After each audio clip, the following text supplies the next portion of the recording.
Shaitanirrajim.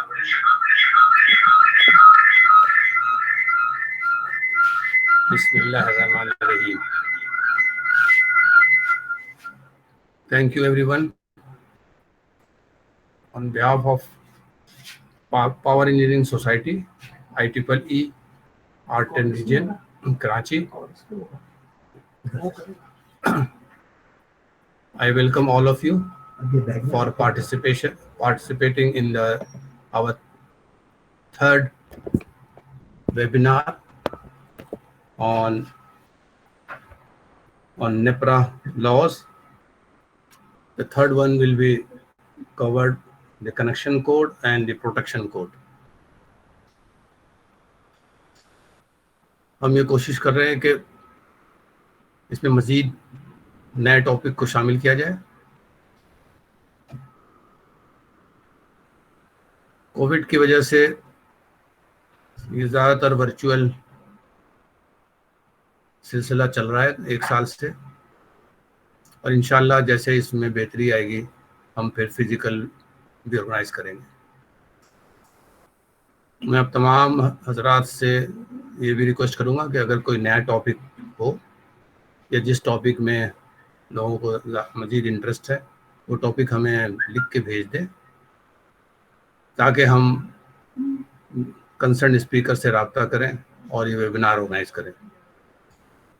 Dissemination of knowledge जो हमारा prime objective है वो ऑब्जेक्टिव भी हासिल हो, और साथ साथ नए ऐसे यंग नए लोग जिनको के नॉलेज शेयरिंग की ज़रूरत है वो इससे भरपूर फ़ायदा उठाएं।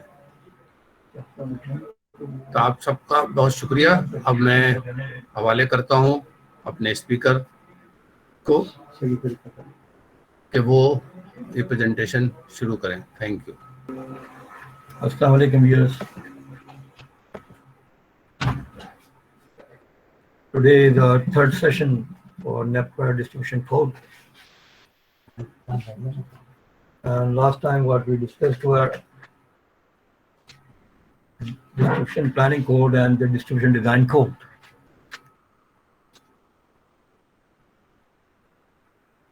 And in the distribution planning code, what we discussed were what is distribution planning, planning criteria, system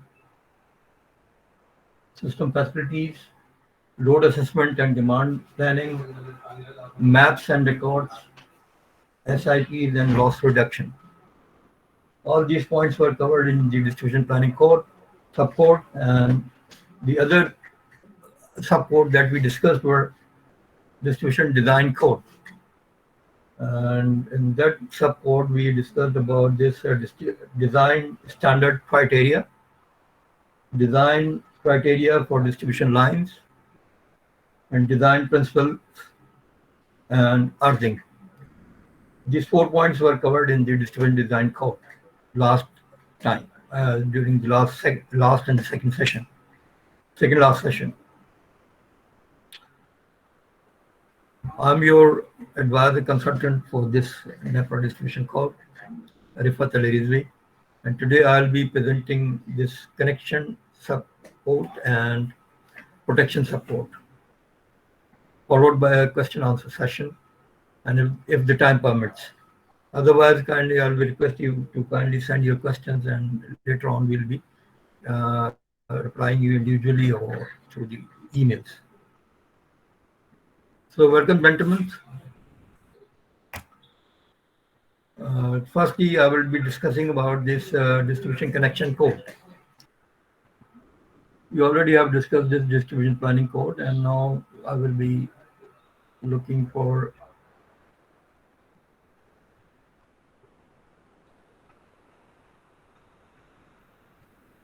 this distribution connection code. And before we proceed to the description of this,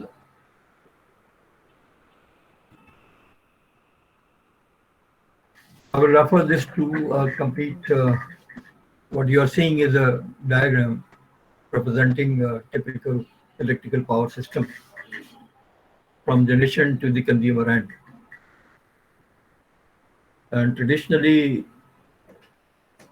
all these segments from generation to the consumer ends were part and dealt by the government entities, vertically integrated and delivering to the consumer up to the consumers.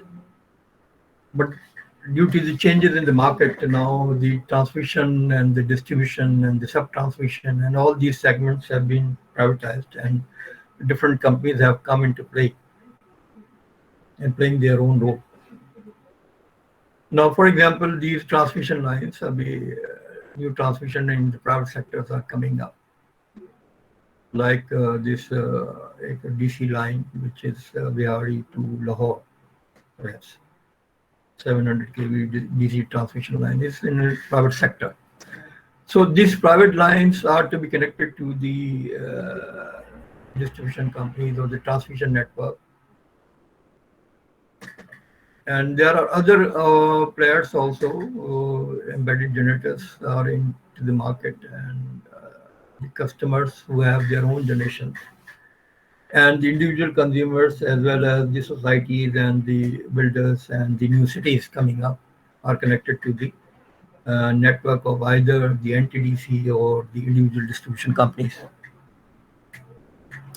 So this connection code provides a uniform platform for connection and standardize the procedures and the policies for each and every individual, so that a uniform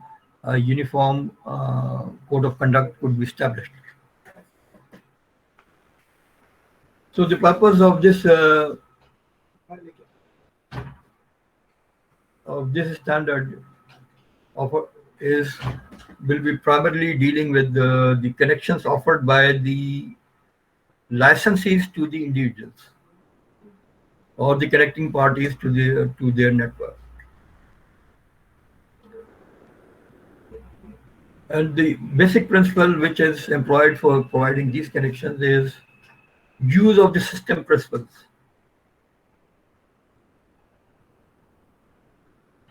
And all the other parties, for example, within the distribution network, the large societies which are coming up, they are requiring connection from the individual distribution companies.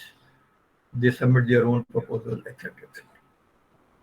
So the use of the principles, the distribution company is bound to provide access to all the upcoming parties, individual connections, or the embedded generators. So this applicability of this subcode is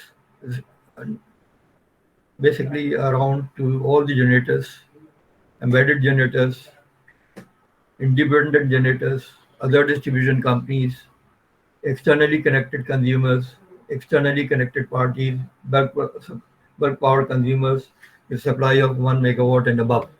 So all you can see that if imagine that generation, transmission, sub-transmission, zonal substation, embedded generators, and customer load, and the standby generator of the consumer. All these are individuals or individual parties connected to either the distribution network, distribution company, network of the distribution company, or to the NTDC. So this code provides a uniform platform for all these connecting parties. Or the purpose of this subcode is to ensure that the principle and the guideline for establishing a connection and use of the network to achieve the long-term economic benefit in terms of the cost and the system reliability towards an orderly development of the distribution company. And now you can see that there are different embedded generators, and if they are to be connected to the distribution network or to the NTDC network. If a uniform policy or the uniform platform is not available, uniform policy of the interconnection is not available, then everybody and every generator would be employing its own, and it would be inappropriate that everyone has its own standards and code of conduct. So this subcode provides a uniformity for all these market players to have a uniform platform. And another one is to establish uniform, consistent, and the fair policy of the connection to the licensee distribution network. This is one of the main objective of this connection code. And to manage and prepare the distribution network of the licensee and the connection point for the applicant seeking the connection. और इसमें जो connection point है उनसे भी मुतालिक interconnection, for example, ये transmission and the generators. If these are connected, so these the protocols are to be defined of connection between transmission and the generators, not only for the single transmission owner, but there may be many others transmission owners who want to be connected to the NTDC network. So this the purpose of the code is to provide a uniform platform or uniform policy for all of these. And all users have the opportunity to form a connection to the network and have access to the service provided by the licensee, to provide a uniform treatment in identifying terms and conditions for each applicant. This is what the purpose of this sub-connection code is. Now consider another scenario in which a generator or sub-distributor want to establish a connection with the distribution company, or the existing connection is to be modified. Then there must be some policy or the policy framework or the procedure between the guiding principles between the distribution companies and the applicant. So this the establishing and modifying connection is also covered in this self-distribution code. The highlights of this modifying connection or the establishing connection is to: number one, the entity wishing to modify its existing connection or the connect to the network of the licensee at 11 kV and above up to 132 kV for the first time shall prepare an intention proposal. The proposal must indicate the type of the facility he intends to establish, that is distribution and or sub-transmission line, size of the facility and the range including the power factor, proposed connection point, tentative schedule for the connection, protection and metering requirement, voltage level at which the connection is required or modified, maximum and minimum active and reactive power requirements, type and the characteristics of the proposed load to be connected, short circuit and stability considerations. So these are the number of points which are to be covered into the intention proposal that individual party is submitting to either to the distribution company or to the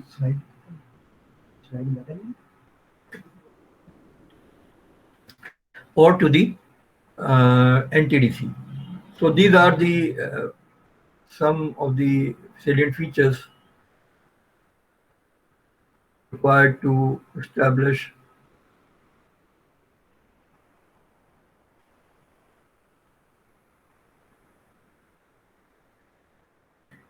or modify the connection. While considering the protection and the metering requirement, so these will be dealt in detail with the protection subcode and the metering requirement subcode.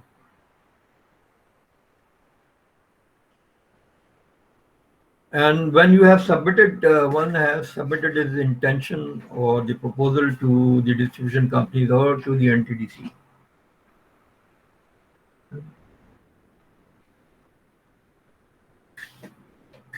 What a distribution company will do? Distribution company will then evaluate your proposal and is bound to evaluate your proposal in 30 business days. After evaluation of the accompanied information provided by the individual party to the distribution company, and the feasibility of the proposed connection is to be evaluated and ratified by the distribution company. Another segment is to what distribution company will do will definitely, when you submit your intention or the proposal, they will study their own network. They will consider their own network conditions, whether the loading is permissible with the existing network or some addition or alteration is required in the distribution network owned by the distribution company. So these are to be added, and list of the design functional requirement, performance standards, and a specification and a communication to the applicant in the next communication. After 30 days, design evaluation requirement, all these will be communicated to the applicant. And the estimate prepared by the distribution company for the addition, alteration, or for provision of the connection into the network owned by the distribution company is to be communicated to the individual participant, individual party. And another important segment is that if the consumer has the option of obtaining connection through some other party other than the distribution company, is to be communicated to the both parties, that is distribution companies, and to the individual as well. For example, power producers, IPPs, they have the right. They have the right to provide distribution network within 3 kilometers of their point, within 3 kilometers and from the point of their establishment. And in the same area, another distribution company is also operating. So the consumer has the choice. Bulk consumer particularly have the choice either to go for the distribution company or to go for the generating company seeking their own 11 kV or 132 kV connection from the individual. Another important segment which is covered by this connection code is to have a proper communication channels. You see, traditionally there happened to be only one entity like WAPDA, which was vertically integrated or entity, and they had to communicate within their own department. Now there are so many parties connected to the distribution network or the generating networks. So they have to have a certain protocol of normal communication and to have the emergency communication between them. And for a larger network, 132 and 66 kV substation and generators connected to the network, the applicants are required to have their own SCADA system. This was one of their. These are the basic requirements for the communication between parties for 132 and 66 kV consumers. Now we come to the more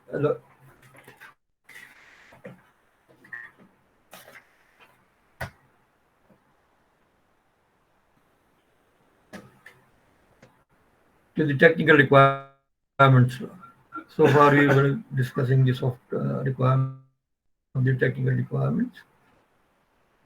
You already have seen that the majority of the network components that I showed to you were generating plants connected to the power systems. These were embedded power systems, the embedded generators connected to the system, individual generators connected to the system, and the consumers, bulk power consumers, those who are connected to the consumers. Now, basically, these embedded generators, either they are satisfying their own needs, or are, and in addition, are connected to the distribution network, are required to have certain performance requirements. Likewise, for example, they have to have 1% of the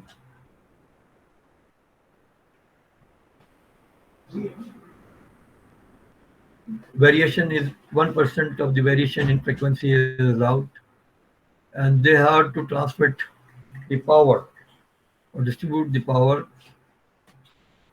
specified power at a given variation of the voltage. These two are the basic performance requirements, that is frequency variation and the voltage variation for delivery of the power at a specified power or the declared power without affecting the quality of the power by variation in frequency and the voltage. Another requirement is the control arrangement. Remember, these all requirements are required to meet for the embedded generators or the individual generators. Control arrangement,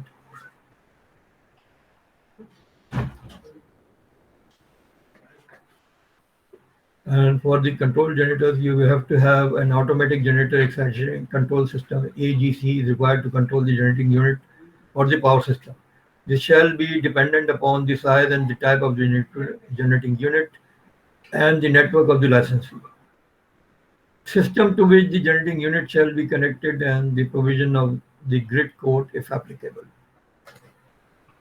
Grid code is applicable for voltages above 132 and is normally the jurisdiction of NTDC. Another requirement is to have the coordination with the existing protection of the distribution company or the NTDC. The generating unit must meet the target clearance time for the fault current interchange with the licensee system in order to reduce the impact on the licensee system due to fault on circuits owned by the generators. The licensee shall ensure that the licensee protection system setting meets its own target clearance time. Protection system of the both parties must be well coordinated and periodically tested for their functioning as expected. Ice landing.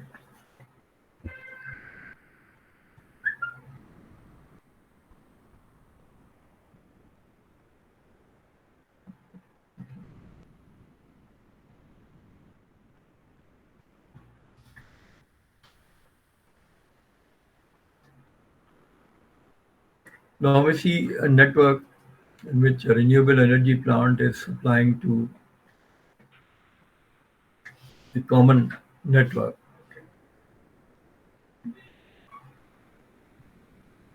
And this embedded renewable energy system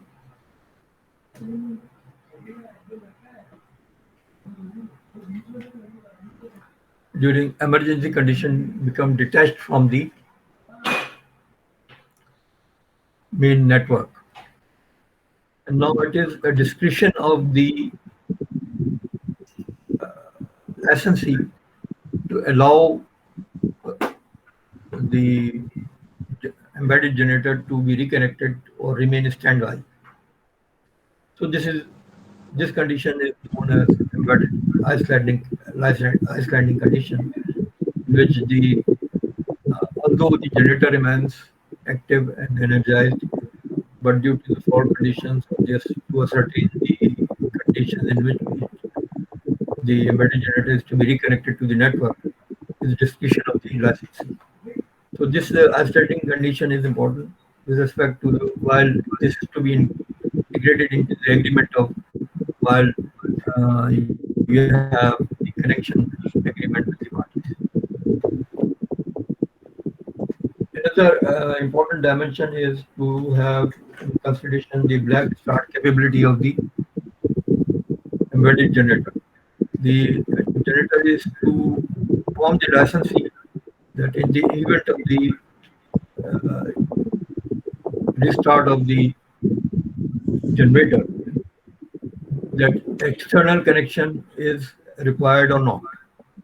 If external connection is required, then it must be clearly mentioned in the connection agreement with the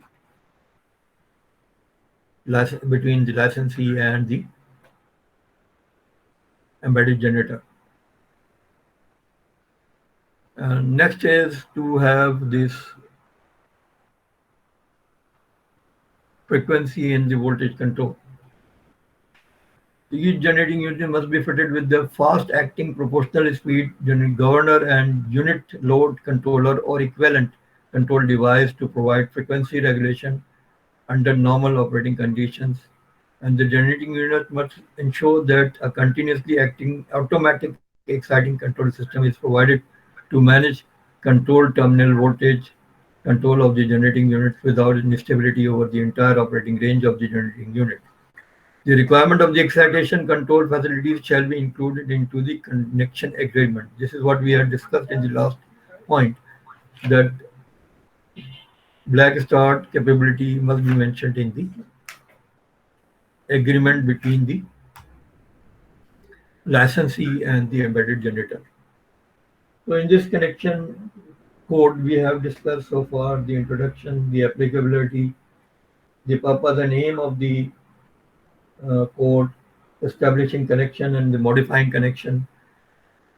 And this part is also very important part, establishing connection and the modifying connection, that it is also included in the consumer manual of the NAPRA for the distribution companies. So I will advise you, if you belong to the distribution companies, you must kindly go through this consumer manual, and you'll know the standards that are required to have these connections. And then we have for the embedded generators, we have discussed the technical requirement, generating plant performance, control arrangement, coordination with the existing protection, islanding, black starting, frequency, and the voltage control. So this was the summary of the connection code that we have so far discussed.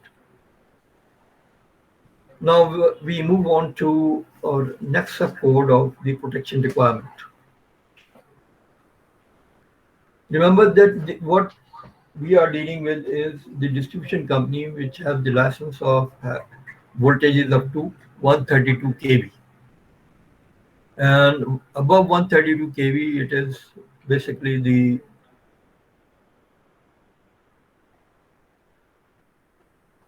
functional area of NTDC.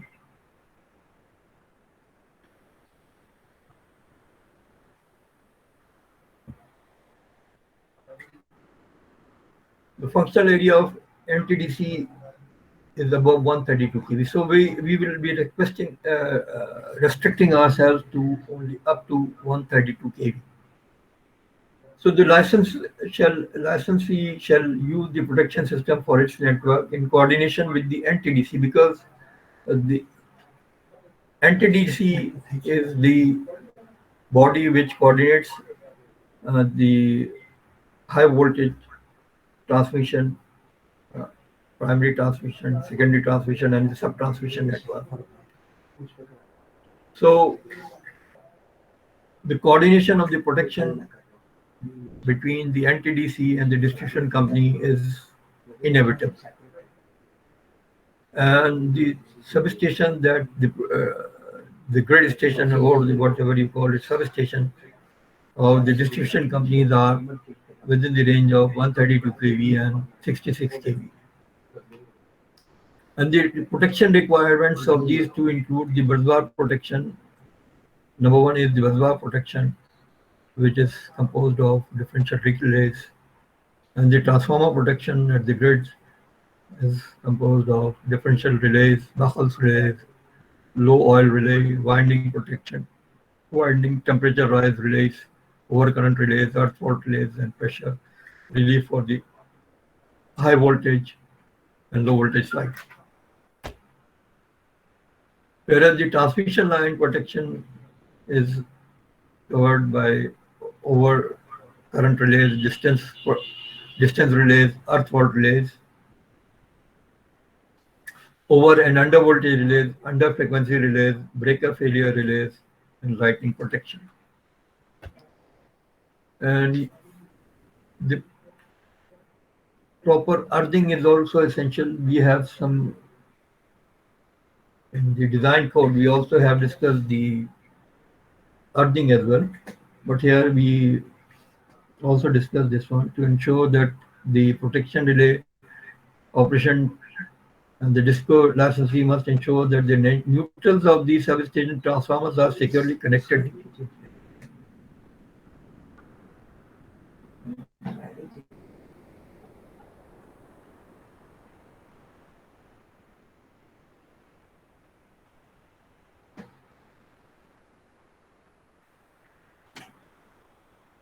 Ensure that the neutrals of the substation transformers are securely connected to the earth mesh through at least two independent earthing conductors from each transformer to an earth mass in substation switchyard. The resistance of the earth mass shall be less than 2 ohms. So the important point here is to have at least two mesh points for the earthing, independent to each other. And then we have the protection coordination with the NTDC at 132 kV. Now we have in the connection code, we have already discussed to some extent this protection coordination with the NTDC at 132 kV. Both the primary and secondary backup high-speed protection scheme shall be provided to enhance reliability design and setting of the protection system shall be coordinated between the user and the NTDC and reviewed regularly with the changes in the system. Now, the important segment is that what we already have discussed in the connection code is to have the time grading and the specified times which for which is allocated, which has been fixed for the relays to operate within a certain time. With the time grid, there is a time lag between the licensee and the applicant or the generators, embedded generators, or the individual parties or the distribution parties, sub-distribution parties. And there must be, okay. Then we have switching procedure. Now we have the busbar arrangement, which varies consumer to consumer. So there must be some switching procedures for interconnection as well, and a proper communication tagging is also required. We had experienced that the similar names or similar number more or less had caused the communication problem, and instead of switching the 110 switch number, the operator had switched 11, only 11 switchboard, and had given the clearance of switching on and off accordingly.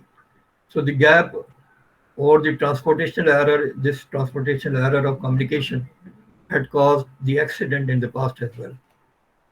So the tagging should avoid this kind of the overlapping, which may cause transportation area, what I said is not understood properly, is to be considered while you are tagging the consumers. And the new methods are also coming into play. The more complex network is coming up, the more tagging network or the numbering of the network is become complex.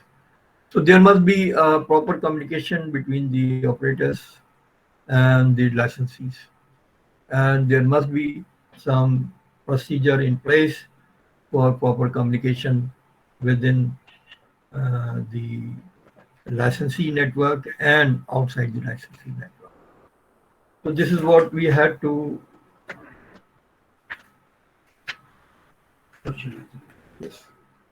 Now we proceed to the question answer session. If you have any, kindly you can raise your questions. There's one question from my side. Yes, sir. You mentioned that the NAPRA distribution code have two separate earth connections. Two separate earth connections. Yes, this is what they are. They In have NAPRA yes, distribution yes, code. yes. But nowadays, the code go for a one-point earthing system for equal potential. So what do you suggest? In the NAPRA distribution code, you mentioned that there should be two separate earth connections For the neutral. for the neutral. For the neutral. But whereas in the NEC, IEC code, they emphasize on equipotential networks or single point earthing is more essential than the separate earth connection. Thank you very much for raising this very important point. Earthing has been very confusing among the practitioners. Now, what I will focus on, what I will emphasize that number one, first of all, we will have to distinguish between the laws and the international codes. The minimum bottom line is to adhere to your own local laws. NAPRA distribution code is subsidiary of NAPRA Act 1997. So we must adhere to our own standards and I our agree own. on that. Yes. And there may be, okay, for the purpose of relief, for the purpose of more betterment, you can provide additional things, but you cannot go beyond the minimum. Now it is confirmed that in NAPRA distribution code, they need separate. Yes. So you need an amendment Yes. if go for international codes. Yes, definitely. Without amendment, you will be violating your own laws. I agree with you. Okay. Any other question? Sir. No. Now, I will request Ishtiaq Saab, who is the chairman of the Power Society of IEEE, to give his concluding remarks. And inshallah, we will complete this NAPRA code in next Whatever. 2 or 3 sessions will be required to complete these sessions. And this is If you have very. any suggestion, please follow. And if you have any suggestions, kindly communicate to us. We'll be more than grateful. Thank you very much, and I welcome to Ishtiaq Sir, please come. Thank you very much for all participants. Thanks for your encouragement, your participation in this webinar. Kindly keep it up. Send your suggestion for the new topic. We may organize a new topic. We may organize a new topic in the coming months. So your topic, your suggestion will be very welcome. Thank you very much, and have a nice evening.